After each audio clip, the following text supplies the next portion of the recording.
Okay, I want people to understand something. When you have new employees who may get transferred into your work area, your culture, it may be the same company, but due to some discrepancies with the place, they may not be making enough money to keep the employees, and they may have to lay them off and send them somewhere else. It could be anything. It could be the fact that maybe an employee can decide to work over here because they moved and they don't want to travel too far. It could be anything. But when an employee is transferred into your setting, and what happens is before they get there, you may get whiff about who's coming to your job. You may get a whiff about Sammy coming to your job. Sammy is a victim. Everybody don't like Sammy. They treating him bad over here, so we wouldn't mind having Sammy over here and blah, blah, blah. And you and everybody else may be ready to accept Sammy because word on the street is Sammy is a victim and everybody don't like Sammy and everybody picking on old post Sammy. Okay, cool then. Now, you don't know exactly what's going on about Sammy. You don't know what's going on. You just get to hear. And this is the reason why I try to tell people, don't listen to all this hearsay. Don't believe the hype all the time. Always say, oh, okay, cool. Well, I found out for myself. You always have to know the shenanigan for yourself. Don't just take what somebody is telling you and believe everything before you get a chance to see for yourself. You see what I'm saying? You have a right to make a judgment call. You have a right to, have discernment on something. What you mean? You don't have to take nobody else's opinion or whatever. So, and when these employees come over to your culture from their culture, they bring their problems. And so what happens is they already know that they've been a victim, because the first thing we do is ha, po, who, you okay, and all this shenanigans. So they already know that we have been manipulated to accept them and their shenanigans. Now, when these people open up and they seem to be okay, they come to work, they doing their job, but after a while they start getting comfortable. So when people get comfortable, they show their true colors. Person Sammy show his true colors now. Whining, complaining, nagging, and want his way or want her way. You see what I'm saying? They want their way. And getting their way is going to people who may be naive. Meaning that if they can take the time to keep hearing and soaking in whatever issue that they may have with others, the people who's listening to it is going to be manipulated, and they're going to be so manipulated that they're going to be perceiving whoever Sammy have a problem with in a bad way. Now, the people who Sammy have a problem with, it's not even a problem. They just don't want to hear your shenanigan. They know the BS for what it is. They have discernment, and they not going to put up with it. So Sammy don't like people who don't want to, hallelujah. Sammy, who's a narc, don't want people to shun him off because he's a narc or she's a narc and they want their way. And that's the only way they can feel complete, is if they get their way. Now, when the person who they know for a fact can be naive and listen to their shenanigan and be manipulated to perceive others as the bad guy who always, now we're picking on Sammy. Sammy just got picked on at the other place. Sammy was the victim at the other place. Now Sammy came over here and carrying on the same shenanigan. Now we picking on Sammy. You see what I'm saying? And see, here's the thing. If leaders don't see that Sammy, hallelujah, Sammy as a narc is the issue, we have a problem in the workplace for leaders. And this is the reason why my calling is also directly always to managers. Managers, once again, I want you all to have discernment. You need to know a legitimate complaint versus someone's whining. You need to know the difference in someone's complaint, a legitimate complaint, than someone's whining or nagging. It's a difference. Things may sound good. Things may be well put, theatrical or comical or whatever. Things may be well put for people to grasp to it, believe it. But see, that's only to the weak. That's only for people who don't have discernment. People who have discernment will listen, but they will know the difference in someone's shenanigan, nagging, and whining. And see, here's the shebang about that. When the real hear Sammy's shenanigan, the real don't feed it. When Sammy realized that Tasha or Betty or Tyrone is not feeding their shenanigan, Sammy would go back and say that Bobby, Felicia, whoever names I just said, Sammy would go back and complain about all three who shunned Sammy off from his shenanigan. He would go back and complain about all three who just did him bad, who just did her bad. You see what I'm saying? And the person who is naive will believe it. These are narcissists who seek manipulation from the naive leaders. You see what I'm saying? It's stupid. And I sit back and I say enough is enough, that we already have workers at the workplace who's already a hard head. You know, we already trying to clean house with the people that we have. You know, coming in late, drama, gossipers. We got enough of that going on. But to have other workers who gets transferred over into the environment and get placed with their shenanigan, it's not fair. It's not fair to the environment if the environment was already at the beginning meant to be cleaned house. You don't clean house and to put back in garbage furniture. You got rid of old nasty furniture and now you're bringing in more garbage furniture. It just don't make no sense. So people like Sammy is a whole sore. These people or that person can also be so much of a discrepancy at the workplace that it will become toxic to the dedicated shift, to the dedicated team. And that's what's even worse, when you place people like Sammy in an environment where it's already fixed. You got dedicated workers. You see what I'm saying? You have a strong, swollen beast mode team, and you put Sammy in the midst of them. And Sammy walking around, coming in, always bothering people trying to work.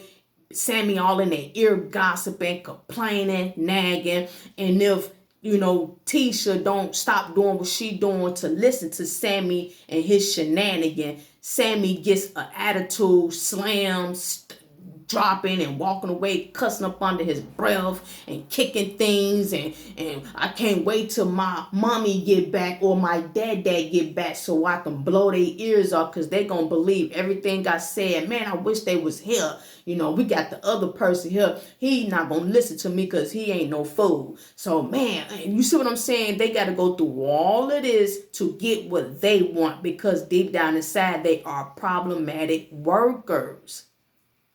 So as Sammy here, and I sit back and I said, well, was this carrying on before Sammy got here? Because before Sammy got here, the word was that he was the victim or she was the victim. And come to find out, no one is picking on Sammy. Sammy is picking on everybody else. And if Sammy don't get his way or her way, then he's going to poop and pout like a toddler. Poop and pout like a toddler. And whoever checkmate him or ignore him or her, Then they go over around about to find someone who will have an open ear for their shenanigan, and they will try to make the person be perceived. They try to perceive the person as bad people, is what I'm saying. I've even witnessed at the workplace people who I might, talk to a little bit. They would get a whiff of Sammy's drama. And as they get a whiff of Sammy's drama, they will be manipulated to perceive me or you as shenanigan people. You see what I'm saying? And see, these type of people I cannot deal with. I can't get close to a Nikki if Nikki is easily manipulated by a narcissist dodo. I can't keep being cool with Jerome if Jerome gonna keep allowing Sammy to manipulate him to perceive me as some bad person picking on Sammy. Enough is enough. I'm tired of it. Dedicated workers are there to work. Dedicated workers have their own issues. That's why they're dedicated, because they're there to make their money so they can go home and take care of their business. Slackers, on the other hand, don't have business to take care of. They can talk all they want. Their work ethic speaks volume. Slackers don't have business to take care of. Slackers are not responsible people. Slackers are drama, problematic employees as well. So my thing is this. Why don't you slap people like Sammy on a shift with a bunch of slackers? We're going to see how far that's going to go. Huh? That's what you do. The wrong thing to do at the workplace is cause discrepancy when you have a strong shift. If you have a strong shift full of good workers, bro, everybody dedicated, everybody mind their business. People may chat a little bit, but it's about business or whatnot. Please stop allowing yourself to throw a discrepancy in there, because your dedicated workers is going to be so overwhelmed and they're going to leave. And then you're going to be stuck with a bunch of Sammys walking around there. Everybody going to keep coming to you, nagging and poking and whining and wanting pity parties and all this shenanigans. That's what they're going to want. And instead of getting the job done, bringing in the proceeds, Sammy and everybody else is going to also be, again, looking for a replacement, looking for a transfer, because the company, once again, is not making money and everybody else is leaving. You see what I'm saying? So all over again, where he just came from or where she just came from, she over here, he over here, doing the same thing. And guess what? They're going to have to leave again and go somewhere else and do this. It's like a domino effect of shenanigans.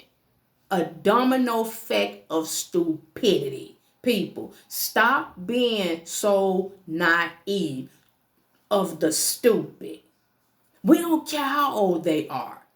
You have to have discernment and recognize BS for the real. We don't care how old people are, bro. You have a worker. If a person is minding a business, that doesn't mean that they're horrible people. If a person's not willing to talk to others, that's not meaning that they're a bad person. What are they work at this? Are they working? Huh? Are they helping the numbers get up? Leave them alone then. Somebody who's always around the workplace bothering people, running their mouth in other people's affairs. That's not a good worker, especially if they're not helping bringing the money up. If they're not working, people pantsing around, staring, hating on other people, hand on the hip, always on their phone and can't get the job done. You may have downtime, you may have to get on your phone, you may have to go outside and get some air. That's different. You can't say that everybody that's on their phone is slackers. You can't say everybody that's walking around is slackers. You have to know the difference between a real worker and a slacker. Everybody that may come to you that have a legitimate complaint are not whiners. Hear their complaint. Listen to their complaint, and you will be able to discern if it's BS. Listen to Sammy's complaint. Is Sammy always complaining? Is Sammy always nagging? What is Sammy nagging about? What is Sammy always complaining about? Is it worth you putting the effort trying to figure out what's going on with his complaint or his nagging or her complaint or nagging? You have to find that. You have to say this. Okay, Sammy is always coming to me about his shoe not fitting well. Well, go buy some new shoes then. Well, I can't. I can't buy no shoes because I ain't got time to do this. When I get off, I got to go do this. I got to go do that. I got to go catch a plane. I got to go then catch the train. And then I got to come back. But then next week, same complaint. Man, my shoe. My shoe. I'm getting tired of this. Like, okay, you just talked about that. I'm busy right now. You talked about that last week. I told you what you needed to do. You're not willing to do it because you got all these excuses on why you can't get you some new shoes. So it's nothing else for me to do. If you're going to complain, find a solution to it. Oh, it's like that. Oh, you going to come at me like that? I got to find a solution. Oh, I thought you was going to throw a pity party for me. Oh, well, the hell with you too. And then storm off. Storm off and then go find somebody who would listen to the shenanigan, a naive person, so Sammy can blow off the, man, I was just trying to tell somebody about my shoe, and they gonna sit up here and tell me this and then the other, and such and such and such and such, and the dodo who's listening, we're like, what they do to you, post Sammy? Oh, they hurt your feelings about your shoe? Well, all they had to do was just try to listen to you. Your shoe, what's wrong with your shoe, Sammy? It's the Sammy, and talk about Sammy's shoe, it's a shoe. You see what I'm saying? This is what we're dealing with in this society.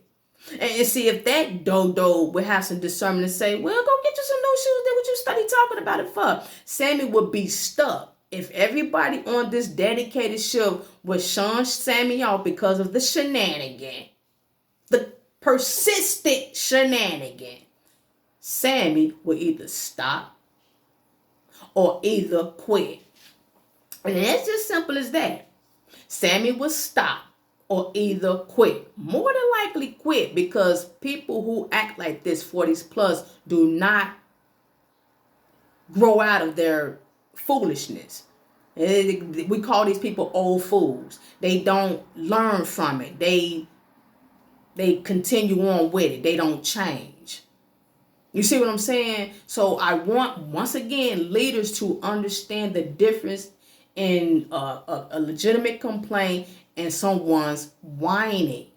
You have these same people, before I click off, that may be so desperately attention seeking that they will pour salt on their health. They will pour salt on their own health. They will miss a few days on purpose. Listen, I don't care. I'm coming 100. They will pour salt on their own health. This is what narcissists do.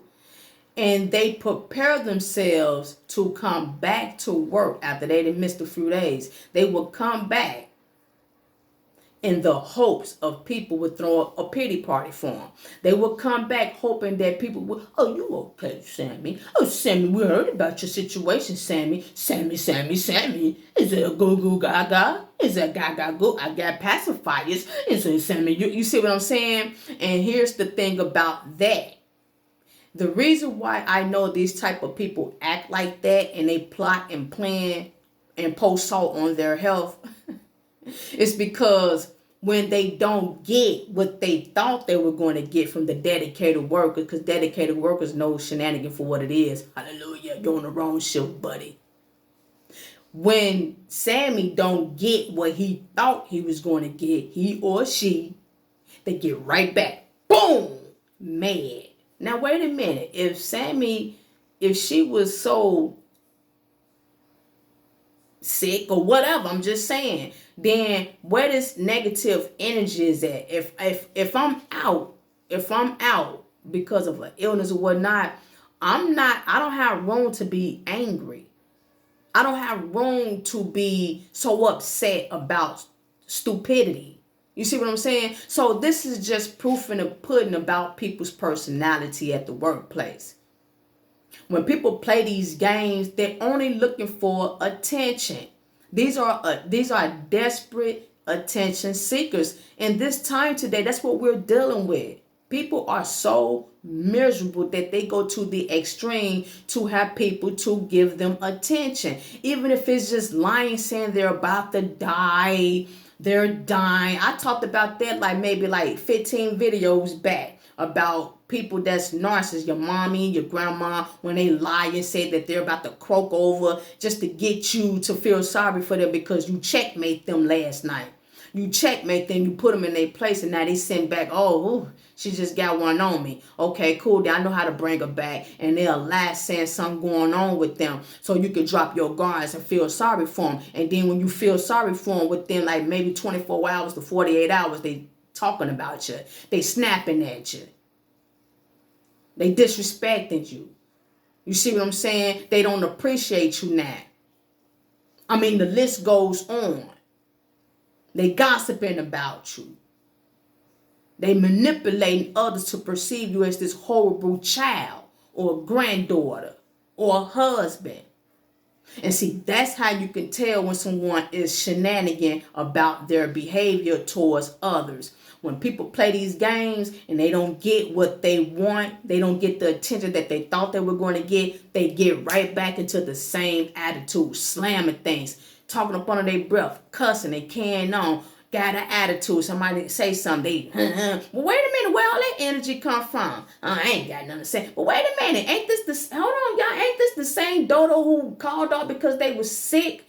Ain't this the same dodo who called me and said that this is her foot about to crack and she broke the hip? And where's all this other energy now? Now she well, I caught her walking over there to the screen door being nosy the other day. Ain't nothing wrong with her. Ain't nothing wrong with him. It's something mentally going on for the most. It's something mentally. And when they realize that they not winning people over anymore, time is out. They done burnt it out.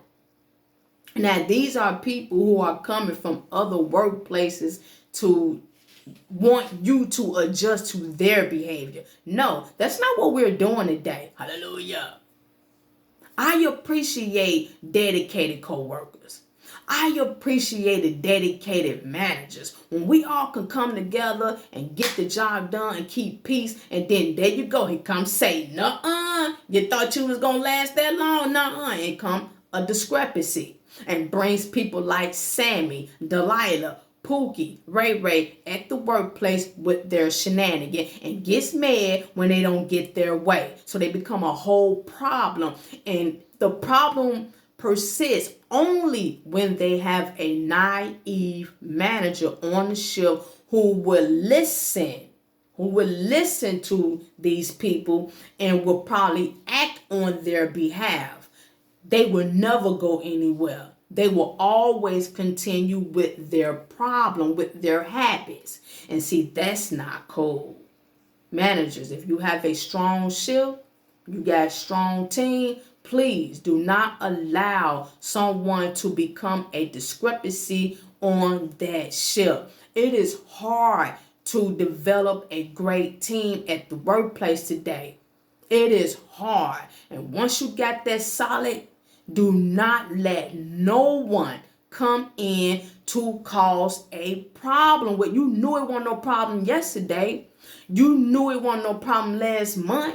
It wasn't no problem last year with the same people. And here come Timmy. Here comes Sammy all of a sudden. And all of a sudden, it's a problem. That's how you discern who really the problem.